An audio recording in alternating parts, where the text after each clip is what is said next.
Alors, pour reprendre pour partie ce qui a déjà été dit, depuis que vous avez été élu à la tête de notre région, la dotation générale de fonctionnement allouée aux 465 lycées publics dont la région a la charge baisse inexorablement. Toutes choses égales par ailleurs, votre dotation au lycée public a baissé donc de 10% par élève, comme l'ont rappelé aujourd'hui mes collègues. Or, l'argent que vous ne donnez pas a des conséquences directes sur la scolarité des 417, un peu plus d'ailleurs, de 417 000 jeunes franciliens qui fréquentent un lycée public. Une baisse de plus de 10% et les difficultés que connaissent les lycées vont croissantes. Le groupe Front de Gauche en a dressé une liste non exhaustive et pourtant impressionnante à l'occasion de sa question à l'exécutif ce matin.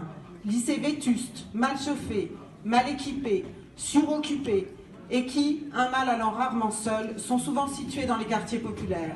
Après ça, vous pouvez toujours faire de la communication en répétant à l'envi que vous avez fait du décrochage scolaire une grande cause régionale.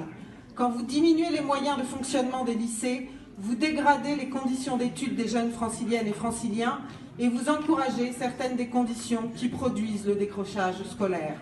Alors pourquoi diminuez-vous la DGFL ? Parce que vous avez besoin d'argent ailleurs. Et où avez-vous besoin d'argent? Entre autres pour augmenter les aides non obligatoires aux lycées privés que vous avez rétablies. Car il ne se passe pas une commission permanente sans que nous ne votions des aides aux privés.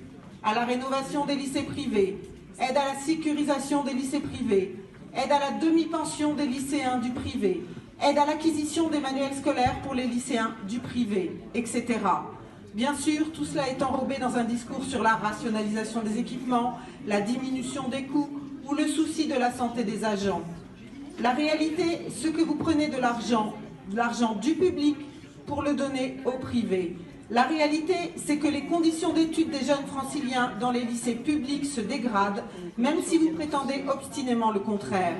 Votre projet est injuste, contradictoire avec l'idéal d'égalité, et en empêchant les lycées publics dans leur mission, il est préjudiciable à la société tout entière. Je vais garder un peu de temps pour les amendements, et je finirai après avec les explications de vote, parce que j'insisterai sur cette question du privé, que je trouve vraiment scandaleuse.